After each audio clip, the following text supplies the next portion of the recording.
참 예수님,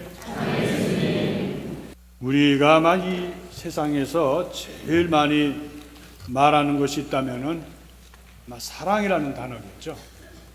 사랑이 안 들어가는 노래가 없고 사랑이 들어가지 않는 영화가 없으며 하다못해 드라마에서도 사랑이 없는 그런 드라마는 없을 겁니다.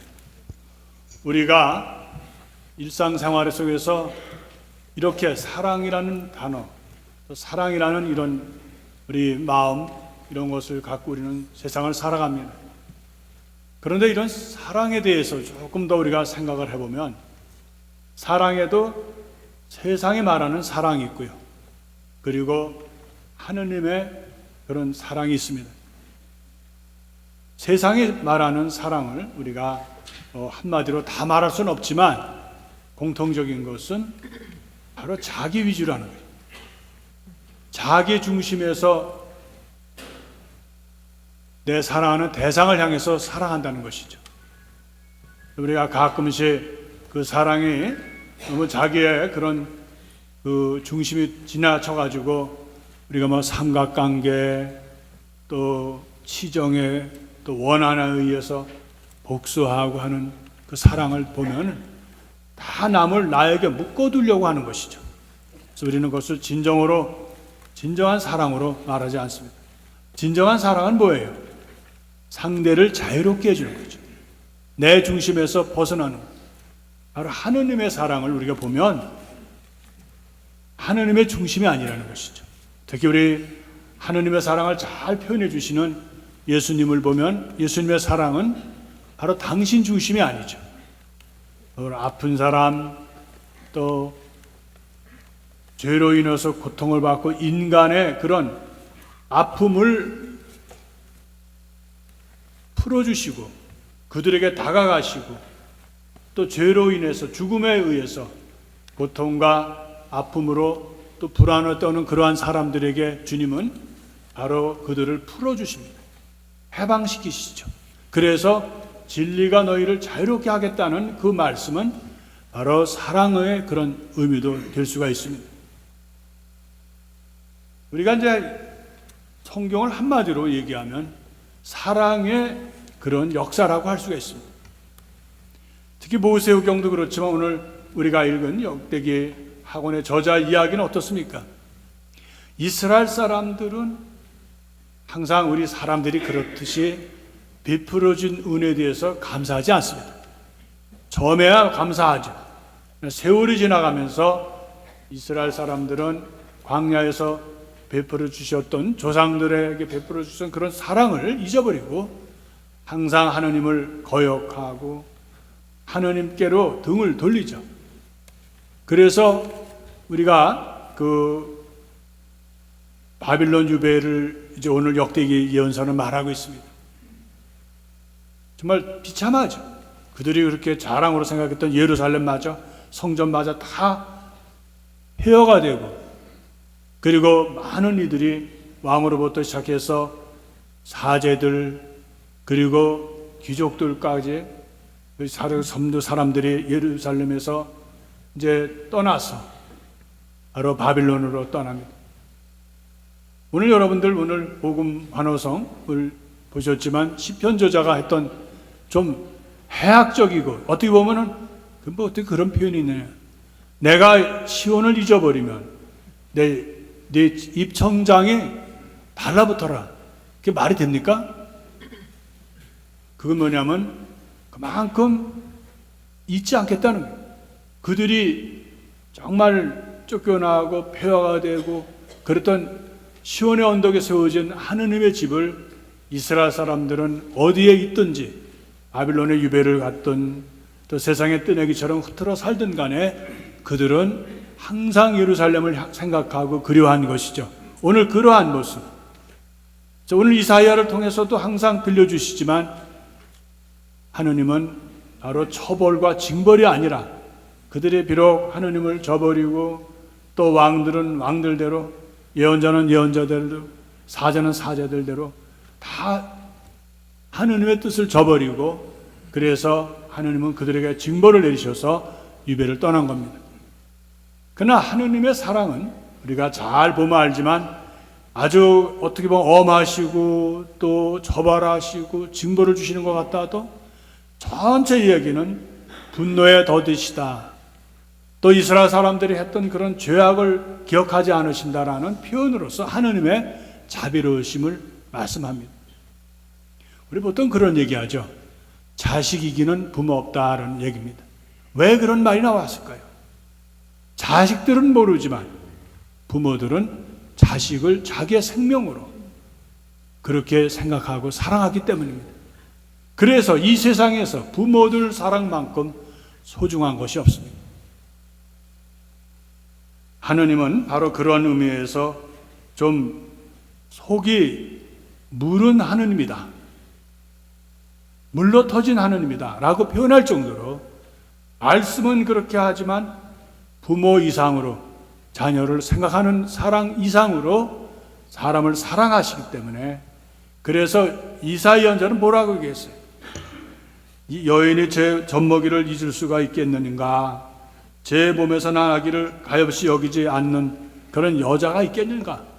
젖먹이에 딸린 어미가 자기 자식을 잊을 수 있겠는가라는 말을 사람들에게 해주면서 뭐라 그래요? 설령 여인들이 자기의 젖먹이를 잊는다 하더라도 나는 너희를 잊지 않는다. 이 세상에서 어머니가 자식을 생각하는 사랑은 그 어디에도 비교될 수가 없잖아요.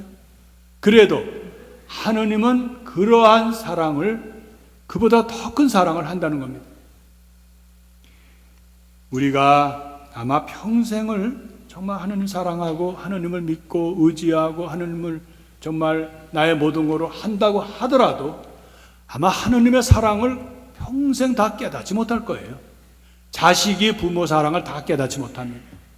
그러잖아요. 그래서 부모가 돼봐야 내 부모가 나를 얼마나 사랑했는지를 안다 하는 얘기를 하잖아요. 하느님은 우리를 사랑하시는데 오늘 예수님께서 뭐라고 표현합니까? 요한복음을 통해서 하느님께서는 이 세상을 벌하고 책벌하시는 것이 아니라 당신의 아들을 보내셔서 세상을 구원하시려고 한다. 하느님은 세상을 너무너무 사랑하시기 때문이다 라는 이야기를 오늘 예수님 말씀하십니다.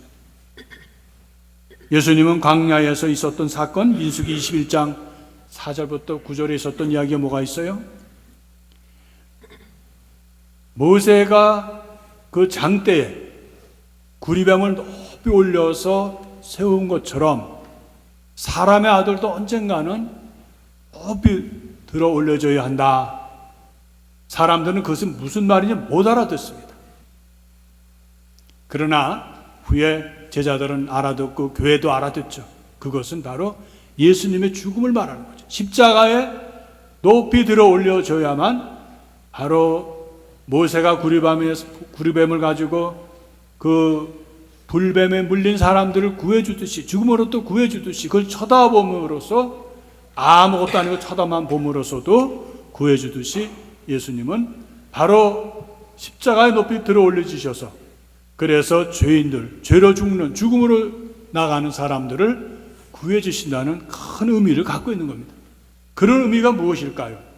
그것은 바로 하느님의 사랑이죠.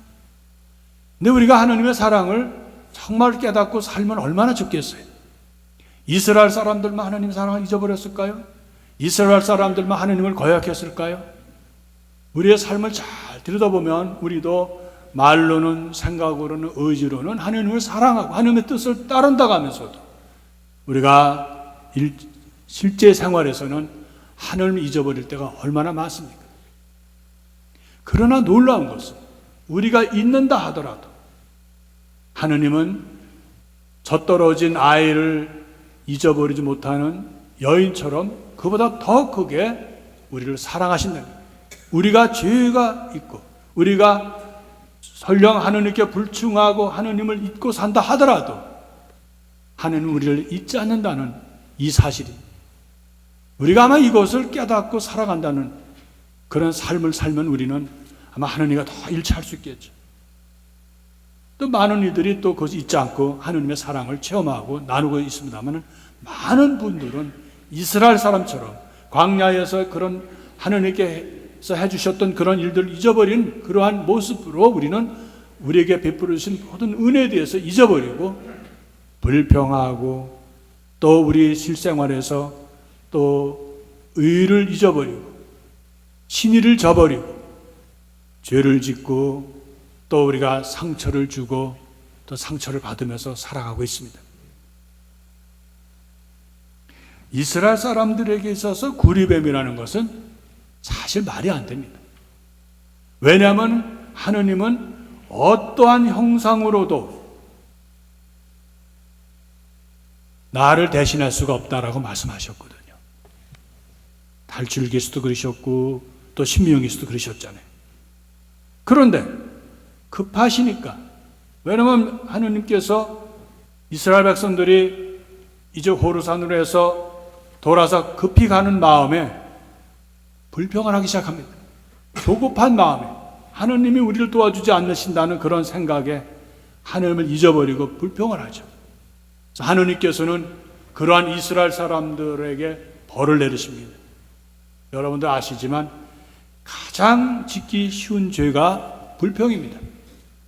그런데 가장 사람들을 파괴시키는 것이 불평이에요.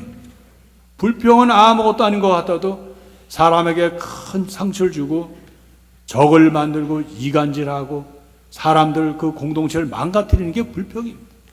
하나님은 그 이스라엘 사람들이 광야에서 살아남게 하기 위해서 불평하는 사람들을 우선 아주 극처방을 하신 거죠. 그것은 적보다 더 무섭거든요. 그러다 보니까 사람들이 불뱀에 물려서 여기저기 죽으니까 모세가 또 하느님께 간구합니다. 어떻게 이 백성을 이 광야에 불러들여서 당신이 불러주셨는데 이걸 다 죽일 작정이신가라고 하니까 하느님은 또 뭐라 그래요? 마음이 약해지시고 물러 터지셔가지고 야 그러면 급한 대로 어떡하겠냐. 그래서 장대에다가 세워서 야 구리뱀을 만들어서 걸어놔라 하는 얘기입니다.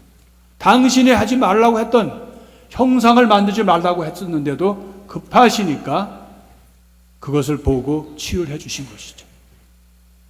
우리가 살면서 정말 이해하지 못하는 것이 어떻게 당신이 사랑하는 아들을 높이 불뱀처럼 아니 구리뱀처럼 그렇게 매달릴 수가 있는가 하는 거죠. 어떻게 당신 아들을 내어서 죽게 해주는가, 그것도 그냥 죽는 게 아니라 처참하게 십자가에 죽게 해주는가라는 그 신비는 우리가 깨달을 수가 없습니다. 하느님의 사랑을 깨닫지 못하듯이 하느님께서 그 사랑으로 내어주신 아들이 왜 십자가에 죽어야 하는가 하는 것은 우리가 깨달을 수 없습니다. 우리가 살면서 깨달을 수 있는 게 많지 않아요. 내가 열심히 주님을 사랑하고 정말 믿는데 어느 날 나에게 내 자식이 아프거나 어떤 사고가 있거나 그러면 우리가 그걸 이해를 해요. 우리가 하느님 나 사랑하신다고 그러면서 어떻게 이런 일이 나한테 이루어지고 있는가, 이럴 수도 있는가라는 것이 우리의 삶의 모습입니다. 하느님의 사랑은 신비해요.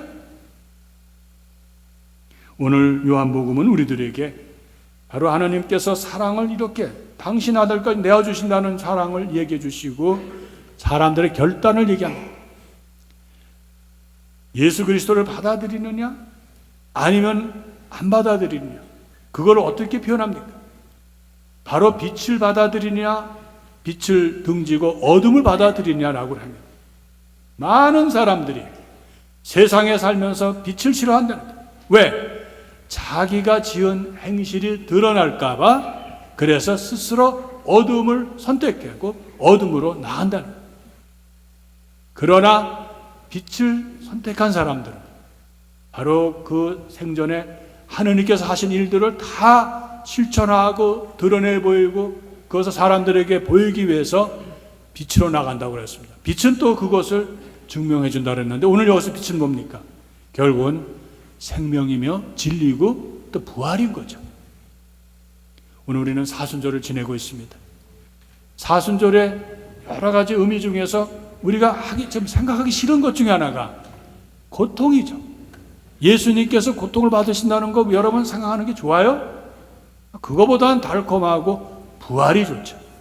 그러나 부활이 있기 전에 예수님은 우리들에게 이 십자가의 처참한 고통을 함께 가도록 우리를 초대하시는 겁니다. 사순절을 지내면서 우리에게 한 가지 남는 질문이 있습니다. 우리가 사순절을 잘 보내고 있는가라는 것이죠. 우리가 사순절을 지내기 위해서 제예수요일 날 이마에 또 머리에 제를 받으면서 우리 결심했잖아요.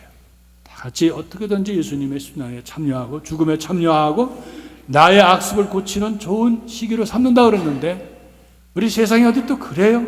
여러분들 생각대로 정말 아침 저녁 기도 잘하고 내가 정말 주님과 일자하고 또 하나님의 말씀을 실천하고 읽고 묵상하고 그렇게 우리가 거룩한 시기를 보내고 있습니까?